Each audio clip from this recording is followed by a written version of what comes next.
ये एक बार फिर से आप सभी का स्वागत है ABC सुनील सर में। और हम लोग आज अपने कॉन्सेप्ट को आगे जो है बढ़ाते हुए आज पढ़ने वाले हैं दर्पण के बारे में, मिरर के बारे में कि मिरर क्या है।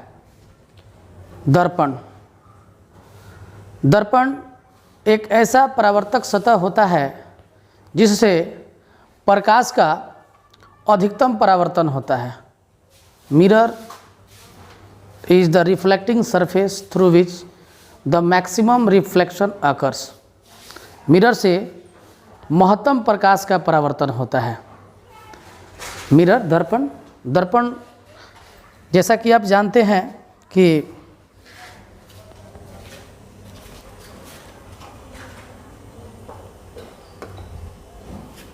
दर्पण किसी गोले का भाग होता है। दर्पण किसी गोले का भाग होता है, जैसे कि एक दर्पण होता है अवतल दर्पण, एक होता है उत्तल दर्पण और एक होता है समतल दर्पण। तो इसमें कोई गोला है और गोले का कोई भाग होता है और उसके एक सतह पर कलई कर दी जाती है जिससे दर्पण का निर्माण हो जाता है। जैसे कि आप देख रहे हैं ये चांदीकृत सरफेस जो सिल्वर नाइट्रेट का होता है। सिल्वर नाइट्रेट का घोल होता है जिस पर हम लोग किसी सरफेस को अगर चांदीकृत कर दिया जाता है तो दर्पण बन जाता है। एक सरफेस ऐसा भी होता है, गोला है और गोले के इस सरफेस को हम लोग क्या करते हैं, चांदीकृत कर देते हैं, इससे भी दर्पण बन जाता है। एक होता है समतल दर्पण जिसमें आप देखे होंगे कि समतल सतह का इस भाग को चांदीकृत कर दिया जाता है तो यहाँ समतल दर्पण बन जाता है। ठीक है। और आइए समतल दर्पण, तो एक तरह से दर्पण देखा जाए तो दर्पण मुख्यतः 3 प्रकार के होते हैं और उसमें मैं बता दूं आपको कि समतल दर्पण,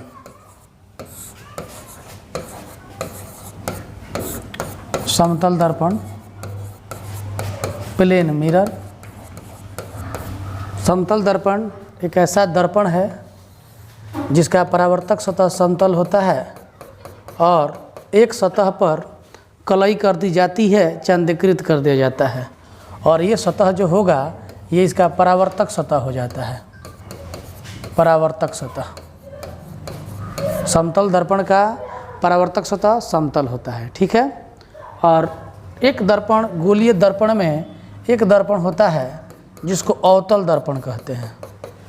अवतल दर्पण जिसका परावर्तक सतह धंसा होता है और उभरे हुए भाग पर कलई किया हुआ होता है, यानी कि a surface whose reflecting surface is concave and outer surface are silvered, यानी कि इसके आउटर सरफेस पर सिल्वर्ड किया रहता है। यहाँ पे देख रहे हैं AgNO3 का जो है लेप लगा दिया रहता है और ये इसका क्या होता है, ये इसका परावर्तक सतह होता है जैसा कि आप जानते हैं।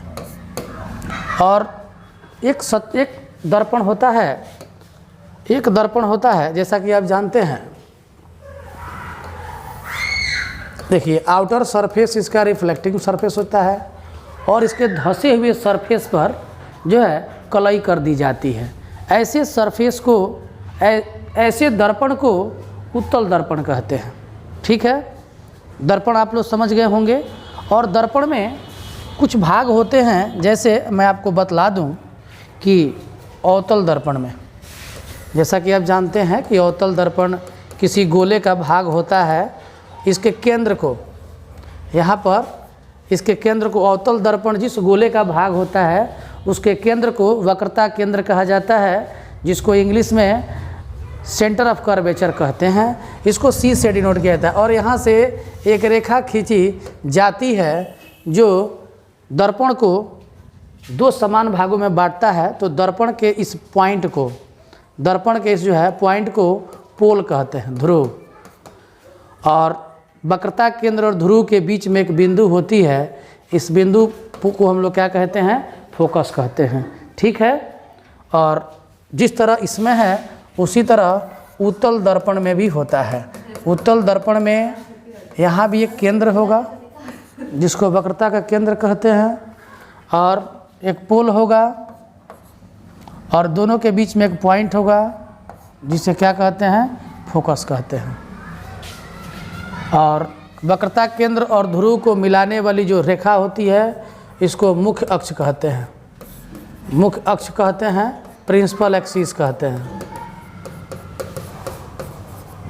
प्रिंसिपल एक्सिस कहते हैं। तो आप दर्पण में मुख्य अक्ष जान गए, सेंटर ऑफ कर्वेचर जान गए, फोकस जान गए, और ये भी अब जानकारी होगा कि वक्रता केंद्र से ध्रुव के बीच की जो दूरी होती है उसको वक्रता की त्रिज्या कहते हैं। वक्रता की त्रिज्या कहते हैं, रेडियस ऑफ कर्वेचर जिसको आर से डिनोट किया जाता है। फोकस और पोल के बीच का जो डिस्टेंस होता है उसको फोकस दूरी कहते हैं, फोकल लेंथ जिसको स्मॉल एफ से डिनोट किया जाता है। ठीक है। समतल दर्पण की वक्रता की त्रिज्या अनंत होती है, उसमें वक्रता की त्रिज्या नहीं होता है, क्योंकि समतल दर्पण प्लेन सरफेस है, कर्व है। आइए, समतल दर्पण का कुछ उपयोग है, जैसा कि जानते हैं समतल दर्पण का उपयोग, समतल दर्पण का उपयोग, समतल दर्पण का उपयोग, यूज ऑफ प्लेन मिरर। समतल दर्पण का उपयोग, समतल दर्पण का उपयोग कहाँ होता है, तो समतल दर्पण का उपयोग ऐनक के रूप में होता है। समतल दर्पण का उपयोग सोलर कुकर में होता है। समतल दर्पण का उपयोग प्रकाशीय यंत्र में होता है। ठीक है। इसके बाद है अवतल दर्पण। अवतल दर्पण, अवतल दर्पण कॉन्केव मिरर, इसका उपयोग क्या होगा, तो अवतल दर्पण का उपयोग में, अवतल दर्पण का उपयोग हजामती दर्पण यानी कि सैलून में होता है। अवतल दर्पण का उपयोग प्रकाशीय यंत्र बनाने में होता है। अवतल दर्पण का उपयोग डॉक्टरी ऐनक के रूप में होता है, और भी बहुत सारे उपयोग हैं। उसी तरह उत्तल दर्पण है। उत्तल दर्पण में सबसे इम्पोर्टेंट उपयोग उत्तल दर्पण का साइड मिरर के रूप में होता है, क्योंकि उत्तल दर्पण का दृष्टि क्षेत्र बहुत ही विस्तृत होता है और इसका उपयोग साइड मिरर के रूप में होता है, और स्ट्रीट लाइट में भी उत्तल दर्पण का उपयोग होता है। ठीक है। तो ये दर्पण का मुख्यतः उपयोग हो गया। हम लोग आगे के वीडियो में दर्पण से बनने वाले इमेज के बारे में देखेंगे कि दर्पण से कैसे प्रकाश का परावर्तन होता है, कैसे इमेज बनता है। धन्यवाद, मिलते हैं नेक्स्ट वीडियो में। आइए मैं आपको दिखलाता हूँ कि समतल दर्पण से कैसे इमेज बनता है। समतल दर्पण के द्वारा प्रतिबिंब, आप जानते होंगे कि समतल दर्पण के द्वारा आभासी, सीधा और वस्तु के बराबर प्रतिबिंब बनता है। तो आइए दोस्तों देखते हैं कि समतल दर्पण के द्वारा इमेज कैसे बनता है, formation of image by the plane mirror. तो देखते हैं यहाँ कि एक यहाँ समतल दर्पण है, समतल दर्पण, और समतल दर्पण में इमेज का फॉर्मेशन पढ़ना है। तो समतल दर्पण में इमेज के फॉर्मेशन के लिए हम एक यहाँ वस्तु ले लेते हैं, और वस्तु से एक जो है रेज को यहाँ लेकर आते हैं, और एक रेज को यहाँ लेकर आते हैं। और जैसा कि जानते हैं कि इमेज कैसे बनता है, तो यहाँ पे एक अभिलंब की कल्पना कर लेते हैं, यहाँ भी एक अभिलंब की कल्पना कर लेते हैं, और यहाँ से एक परावर्तन के बाद लाइट जा रहा है, और एक परावर्तन के लाइट इस बार इधर जा रहा है। ठीक है। अब आप देख रहे हैं कि परावर्तित किरण ये भी है, ये भी परावर्तित किरण है, और ये दोनों जहाँ पे काटेंगी वहाँ पर इमेज बनेगा। ये दोनों फैल रहे हैं, आगे नहीं काट पाएंगे, इनको पीछे बैक करेंगे, और पीछे बैक करने पर हम देखते हैं कि ये कहाँ पे काटते हैं। यहाँ पर देखिए, और यहाँ पे जो कटिंग हो रहा है यहीं पे प्रतिबिंब बनेगा। लेकिन दोस्तों ये प्रतिबिंब जो है आभासी रूप से काटती है। ये प्रतिबिंब जो है आभासी रूप से कट रही हैं, वर्चुअली कट रही हैं, और हम लोग कह सकते हैं कि समतल दर्पण के द्वारा बना प्रतिबिंब आभासी होता है और सीधा होता है, वस्तु के बराबर है, और दर्पण के पीछे दर्पण से वस्तु से उतना ही दूरी पर है। वस्तु जितना दूर है दर्पण से उतनी ही दूरी पर पीछे समतल दर्पण का प्रतिबिंब बनता है। तो फाइनली हम कह सकते हैं कि समतल दर्पण के द्वारा बना प्रतिबिंब आभासी, सीधा, वस्तु के बराबर और दर्पण से उतनी ही दूर पर बनता है जितनी दूर पर वस्तु होती है। धन्यवाद।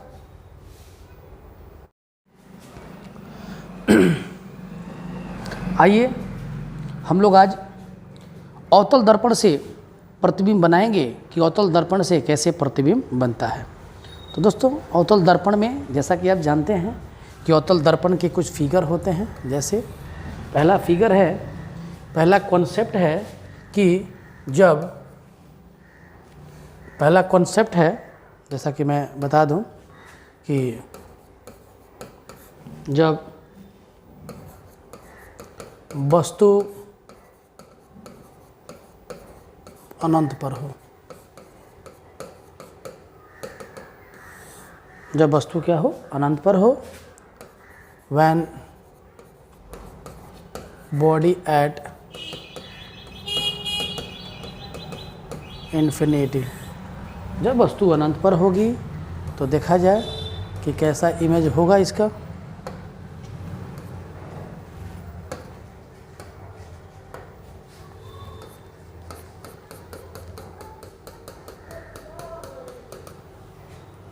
और यहाँ पर आप देख रहे हैं कि ये पोल है, और पोल सेंटर ऑफ कर्वेचर है, फोकस है, और इसके पैरेलल एक लाइट ले लेते हैं और एक पैरेलल इसके लाइट नीचे ले लेते हैं। और अब जानते हैं कि मुख्य अक्ष के समानांतर जो भी प्रकाश होती है परावर्तन के बाद फोकस से होकर जाएगी।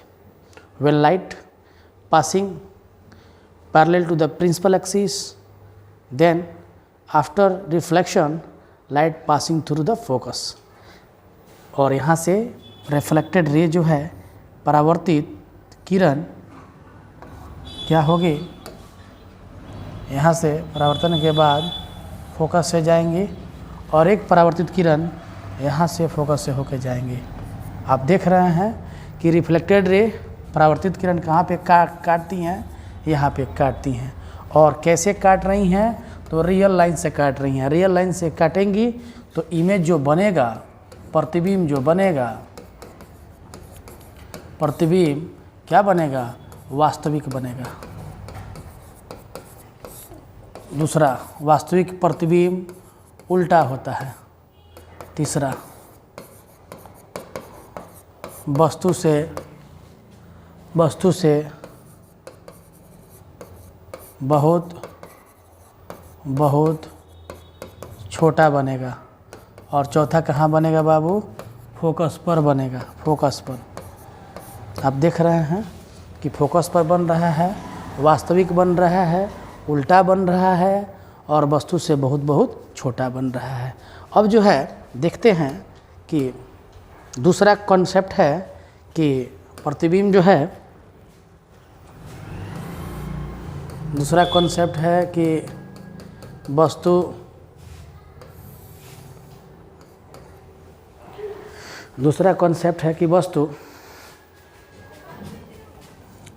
वक्रता केंद्र है, फोकस है, जब वस्तु वक्रता केंद्र और अनंत के बीच होगी। देखिए इसका इमेज कहाँ बन रहा है, ये वस्तु है, और रिफ्लेक्शन के बाद लाइट कहाँ से जाएगी, फोकस से होकर जाएगी, और एक लाइट को और हम फोकस से पास करा देते हैं। देख रहे हैं, एक लाइट को कहाँ से पास करा देते हैं, फोकस से पास जो है करा देते हैं। तो जो लाइट फोकस से होकर जाएगी रिफ्लेक्शन के बाद मुख्य अक्ष के समानांतर हो जाएगी। When light passing through the focus then after reflection the light becomes parallel to the principal axis. तो देखिए अब ये क्या हो जा रही हैं, पैरेलल हो जा रही हैं। किसके हो जा रही हैं? मुख्य अक्ष के समानांतर हो जा रही हैं, और जहाँ पे काटती हैं वहाँ पे वस्तु का प्रतिबिंब बनता है। तो यहाँ पर जो वस्तु का प्रतिबिंब बनेगा वह क्या होगा? वास्तविक होगा, उल्टा होगा, वस्तु से थोड़ा छोटा होगा और वक्रता केंद्र और फोकस के बीच बनेगा। तीसरा कॉन्सेप्ट है बच्चों आपका, देखेंगे। तीसरा कॉन्सेप्ट मैं आपको बतलाता हूँ।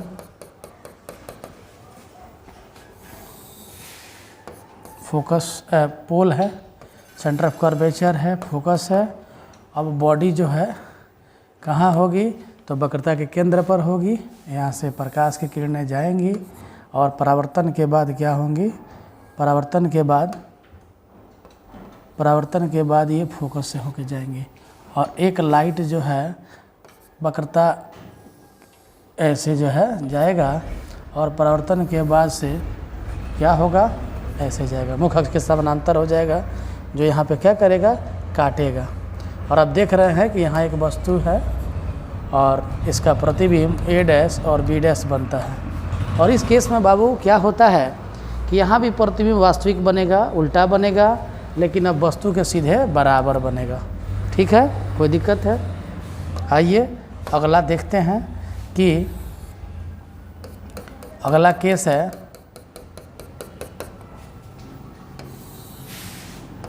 पोल है, सेंटर ऑफ कर्वेचर है, फोकस है। अब जो है वस्तु वक्रता केंद्र और फोकस के बीच होगी, और यहाँ से एक लाइट आएगा पैरेलल, और रिफ्लेक्शन के बाद जो है फोकस से जाएगा। ठीक है, और एक लाइट जो है फोकस से होकर जाएगी और रिफ्लेक्शन के बाद मुख्य अक्ष के समानांतर हो जाएगी, जो यहाँ पर काटती हैं, देख रहे हैं। और ये हो जाएगा A डैश, B डैश, और ये हो जाएगा वस्तु।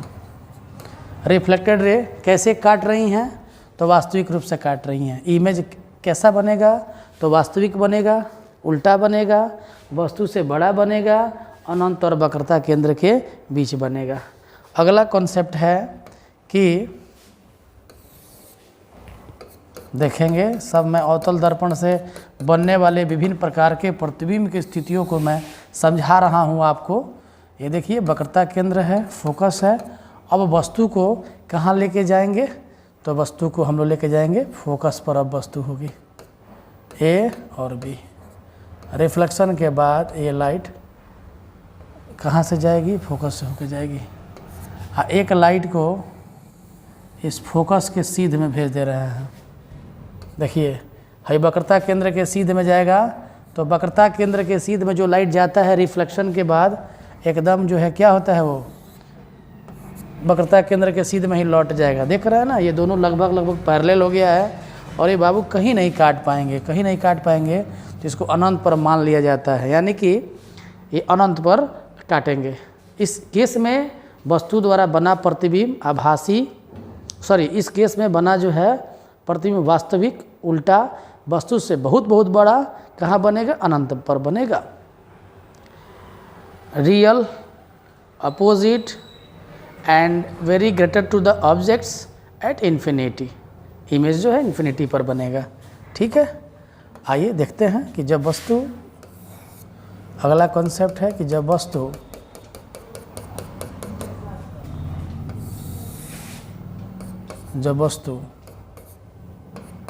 फोकस और ध्रुव के बीच हो।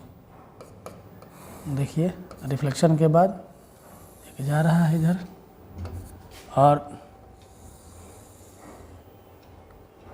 वक्रता केंद्र के सीध में जो लाइट जा रहा है वो ऐसे हो जाएगा। देख रहे हैं ना, ये दोनों फैल रहा है। अब आगे कहीं नहीं काट पाएंगे, तो इसको वर्चुअली पीछे बैक कर देंगे, और जब बैक कर देंगे ना, तो देखिएगा यहाँ पे क्या करेगा, ये लाइट यहाँ पर काटेगा। A डैश हो जाएगा, ये B डैश हो जाएगा। देख रहे हैं ना, ये डॉट लाइन से काट रहा है बाबू। तो जब डॉट लाइन से काट रहा है, तो डॉट लाइन से काटने पर कैसा इमेज बनेगा? आभासी बनेगा, सीधा बनेगा, वस्तु से बड़ा बनेगा, और दर्पण के पीछे बनेगा। तो अवतल दर्पण से प्रतिबिंब के बारे में आप ले देख लिए। हम लोग उत्तल दर्पण से प्रतिबिंब के बारे में देखेंगे कैसे उत्तल दर्पण से प्रतिबिंब का निर्माण होता है। उत्तल दर्पण से प्रतिबिंब का निर्माण, उत्तल दर्पण से प्रतिबिंब का निर्माण, ठीक है। फॉर्मेशन ऑफ इमेज बाय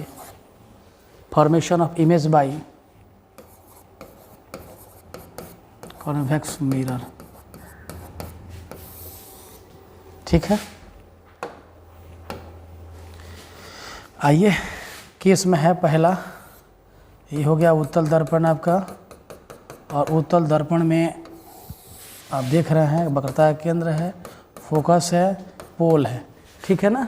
और एक लाइट अनंत से आ रही है और एक लाइट इधर से भी अनंत से आ रही है। और जब मुख्य अक्ष के समानांतर हो तो फोकस के सीध में लाइट आएगी और रिफ्लेक्शन के बाद एक इधर चली जाएगी, और फोकस के सीध में एक लाइट जो है रिफ्लेक्शन के बाद इधर चली जाएगी। देख रहा है ना। तो रिफ्लेक्टेड रे ये भी हो गया, ये भी हो गया, नहीं काटेगा, बैक किए पीछे काट रहा है ना। कैसा इमेज हुआ? आभासी हुआ। आभासी क्या होता है? सीधा होता है। और तीसरा क्या हो गया? वस्तु से बहुत बहुत छोटा हो गया।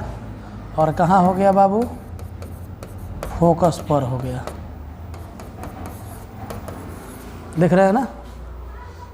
इसका इमेज कैसा बना? आभासी बना, सीधा बना, और वस्तु से बहुत बहुत छोटा बना और फोकस पर बना, ठीक है। अगला कॉन्सेप्ट है, देखते हैं।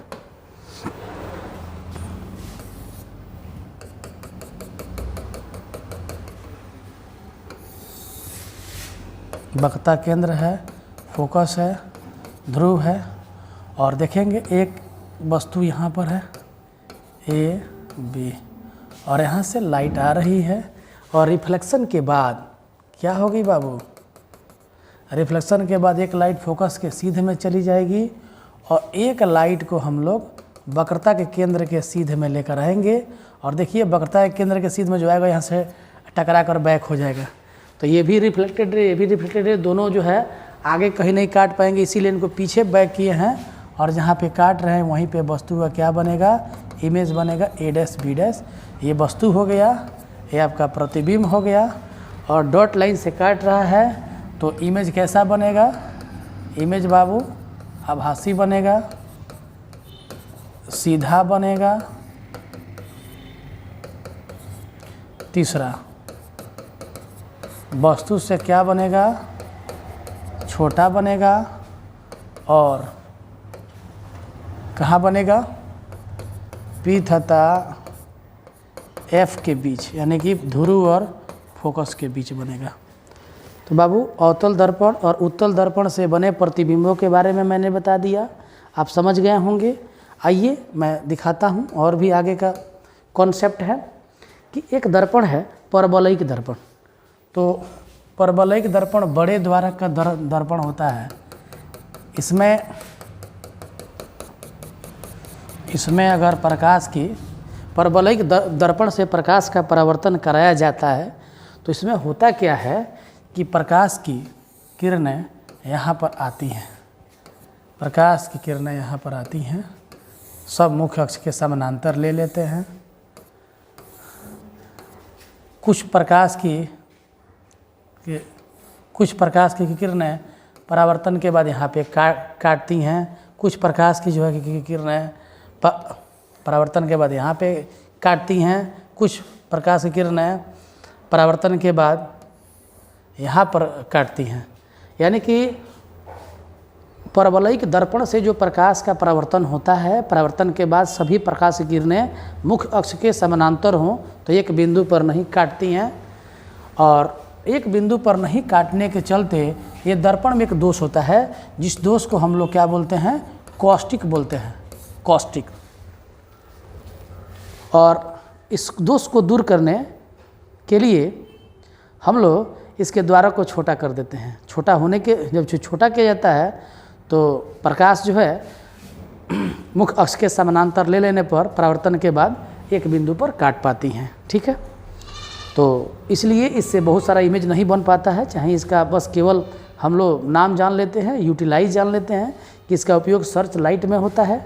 ठीक है, लेकिन इससे प्रकाश के परावर्तन का कोई डेफिनेट नियम इस पर लागू नहीं होता है। ठीक है ना, तो बस इसमें इतना ही है। और आगे हम लोग कुछ जो है मैथमेटिकल टर्म है, जैसे F बराबर R/2 जान लेना है। दर्पण सूत्र हम लोग को पढ़ लेना है। F बराबर R/2, F is equal to R/2 आप लोग देखे होंगे, इसको जहाँ जानेंगे, यानी कि किसी गोलीय दर्पण का फोकस उसके वक्रता की त्रिज्या की जो है आधी होती है, और एक मिरर फार्मूला है 1/v + 1/u = 1/f। इसको भी हम लोग आगे के वीडियो में देखेंगे। ठीक है, आज के लिए धन्यवाद। मिलते हैं नेक्स्ट जो है वीडियो में। ठीक है, धन्यवाद।